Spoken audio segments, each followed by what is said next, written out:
What is up? This is the Ridgid tire inflator, and also I'm just gonna go ahead and cover these in one video so we can knock them both out. And this is the basically the USB adapter, which is a single USB adapter. Like some of them, like the Ryobis, they're double, which can be a good thing and a bad thing. But this one does charge relatively quickly. It charges my phone, which is actually plugged in right now.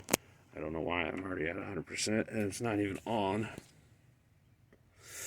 But anyways, it charges my phone relatively faster than the stock charger that came with the phone. But it's right along the same lines. It's not a turbocharge. I think it's a 2.1 amp, I think. I don't know, I'd have to look at the instructions, but I'm pretty sure it's a 2.1 amp.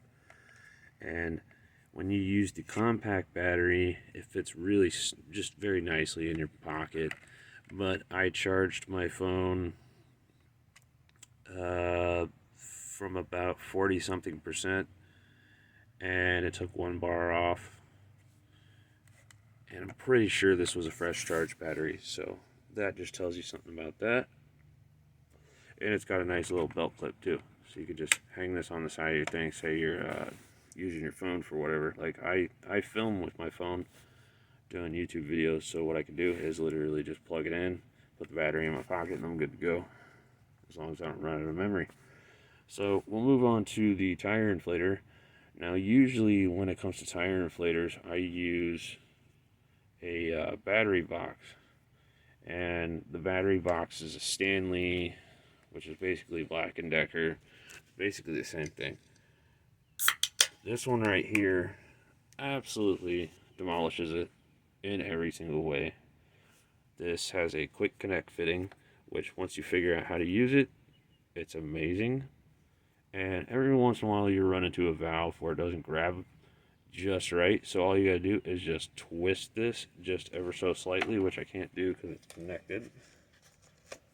So if it's not wanting to grab the threads of the valve, then just give it a little twist and try to click it again. And basically all you do is you just push it on there with the black part, and then as you get this on there to where it's tight against the valve, and you can see this moves, when it goes against the valve core, and it's actually pushing into it, then you click this forward, and that's it. Then it's on. And it's that easy. Yeah, I know this phone doesn't focus as well as my Samsung used to. But anyways, it's that easy. It's so quick. I can show you on this little piece. Maybe with one hand. I don't know if I can do that actually.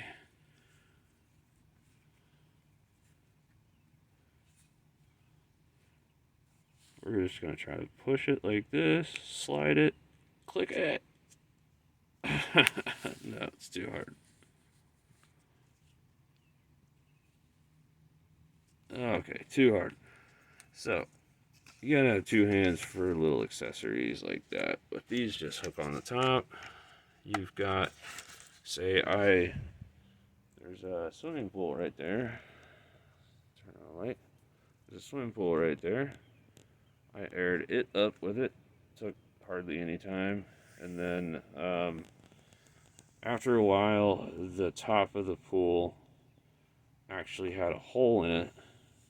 So I switched to my plug-in compressor because it kept going down on me and I had to patch it. So, and it does come with a ball needle and an adapter for not sure what. I haven't looked at the instructions yet, but it's a smaller fitting. So it's got to be something special.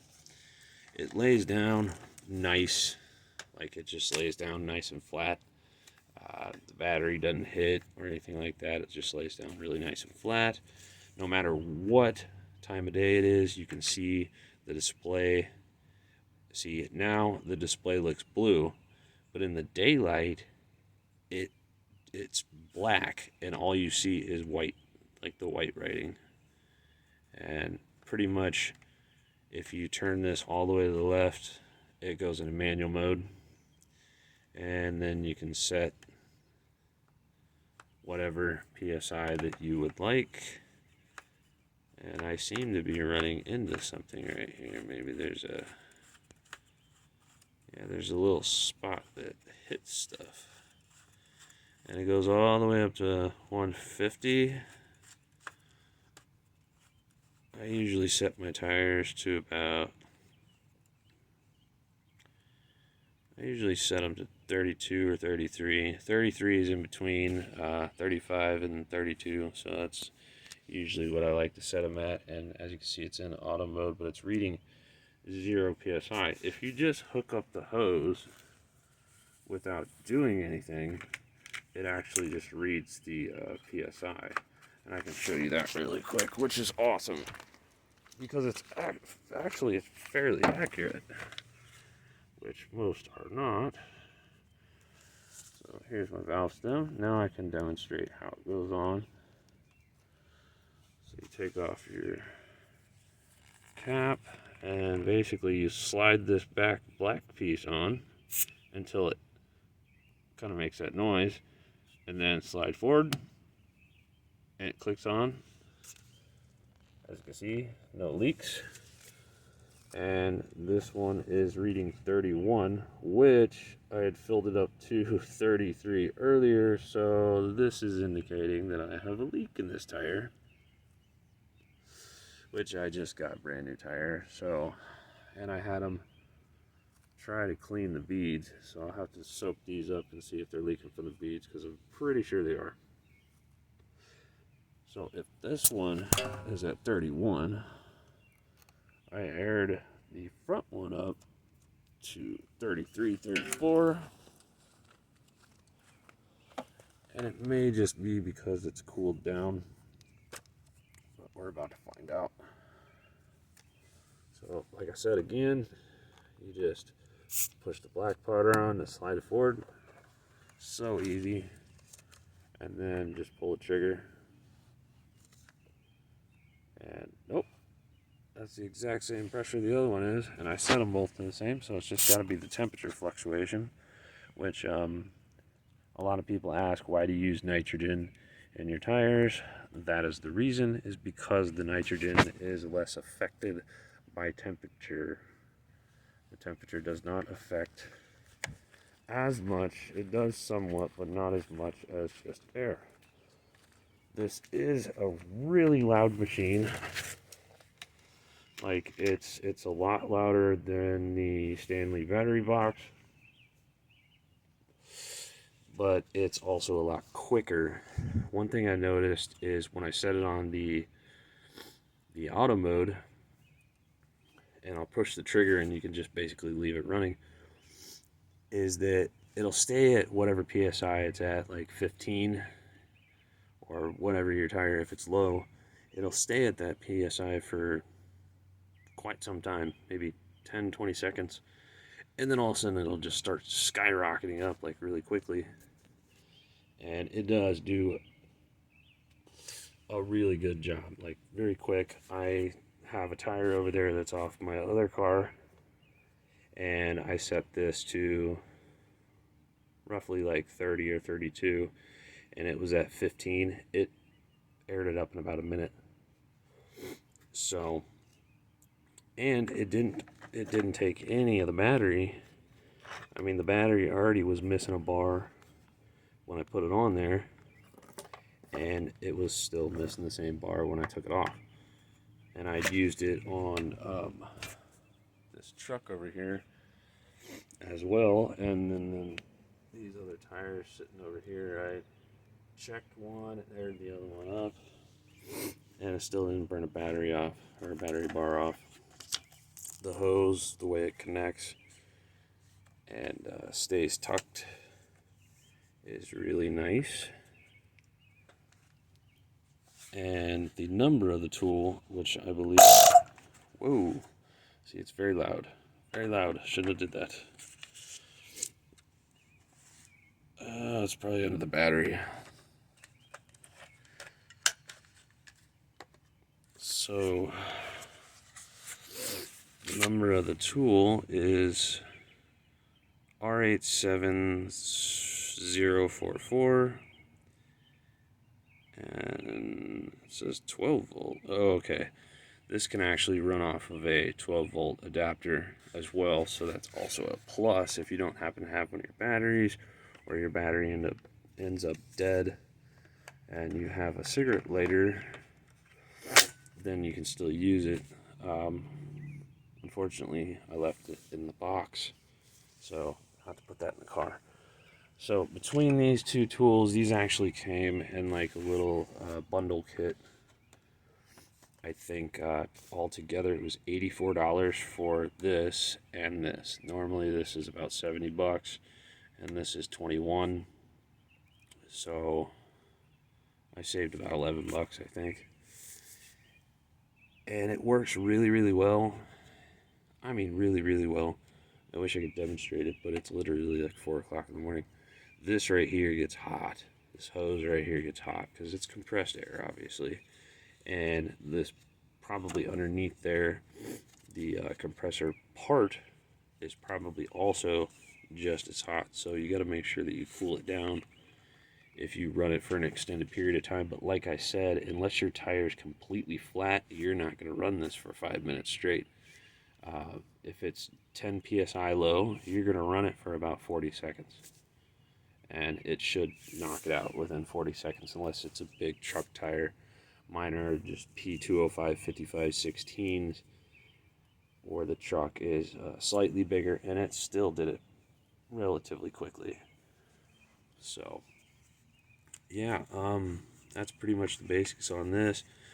To turn this sucker on, pretty much you just hit this button, and the button will light up, which is kind of hard to see with my flash on, but as you can see, it just lights up.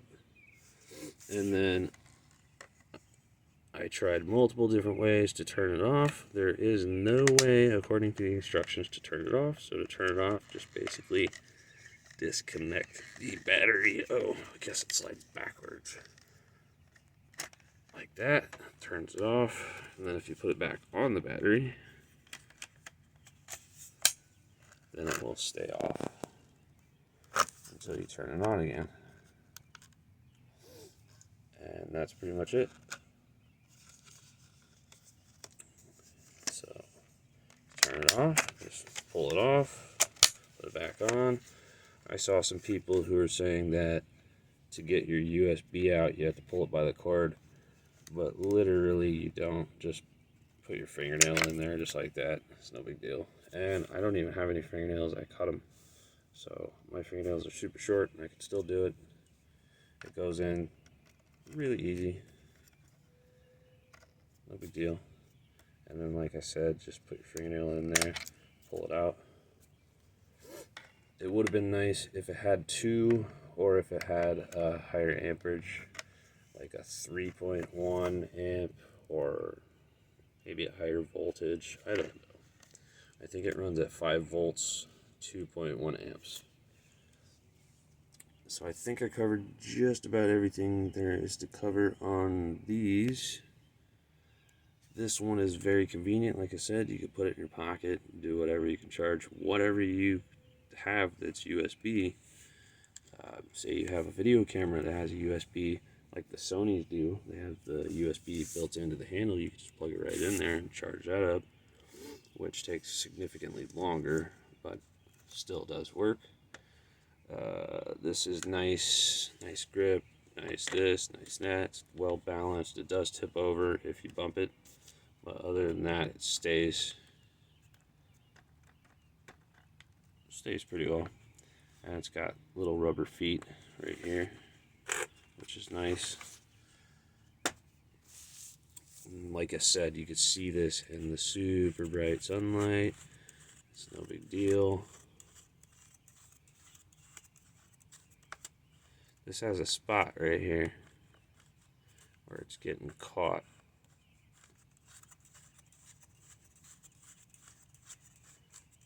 Not a deal breaker by any means, but it seems like just part of the plastic's rubbing together in a specific way where it's getting caught. But if it has any sort of an issue, I can take it back to the store and get another one, and then, yeah, just register these tools. I do believe both of these tools are compatible with the LSA, and get that done lickety-split like right after you figure out if you like the tool or not. I like the tool. I have the Ridgid batteries. I could just throw this right in my trunk and be good to go. So turning it on is as easy as pulling the trigger, and then after a while it will turn itself off. Or if you're in a massive hurry and you need it to turn off, just yank the battery and it turns it off. But yeah,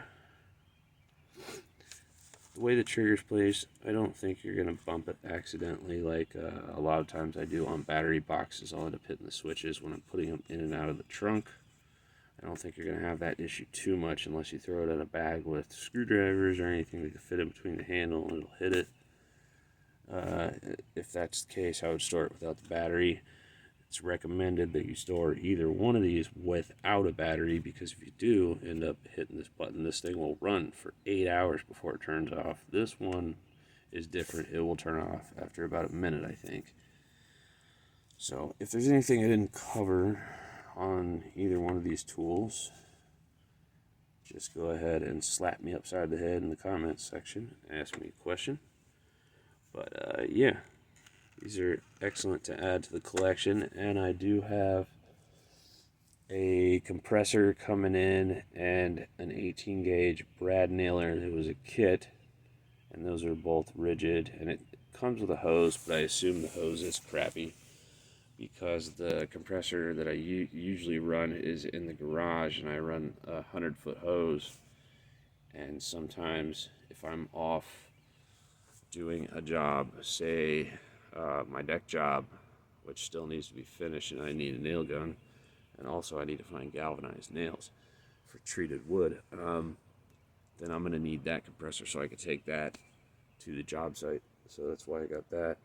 And also the brad nailer is probably quite a bit better than mine, because right now I'm using, you can see I have a mess of tools. This is my brad nailer, and right now I pretty much dedicated this one to using staples because it's the 2-in-1, and I can shoot staples up to 1 5/8, and that's what I've been using it for. And I actually went and got some galvanized, and also I'm going to have a video on this nail gun right here. This is the 3-in-1 framing nailer. I just haven't been able to film too much because I've been using the tools, so stick around for those videos. But yep, I give these tools a thumbs up. They're already serving a good purpose.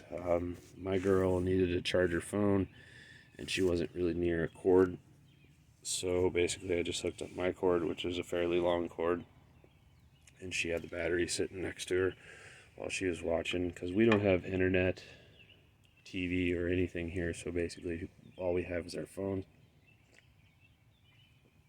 Because this is technically not a livable house, it's a construction site. So yeah, you gotta have just stuff like this. If electricity ever goes out, you need to charge your phone, boom. You want to go on a walk and your battery's almost dead, just grab it, run. And unlike those chargers you buy at the store, you don't have to charge this. I mean, you do have to charge the batteries, but say you have 5, 6, 7, 8 batteries, just go grab another battery. You don't have to charge it. Just unclip it and slap that sucker on another battery. Especially when you use the compact batteries. Oh man, it fits on there so nice. Because then you don't have all this front stick out right here, and it's a lot lighter. But yeah, I highly recommend these tools. Get them while they're cheap, because Ridgid, for some reason, on all their tools, when they come out at a specific time frame, they either do away with them like the Octane line, or they raise the prices on them, and once they raise the prices on them, they don't tend to come down on sales very often. So get this while it's cheap, and I doubt this is going to go up any. They may even come out with a second generation that has like 2 or high speed, high voltage, anyways, charging with multiple ports, possibly even an AC adapter, which would be nice for, like, my Sony camera has an AC plug. That would be nice for that, because it would charge a whole lot faster, you know, like the Milwaukee has, but Ridgid. That'd be nice. So let's not get this video too much longer, because it's going to take forever to upload. But yeah, like I said, any questions about either of these tools or any of the other stuff that I showed you, just hit the comments.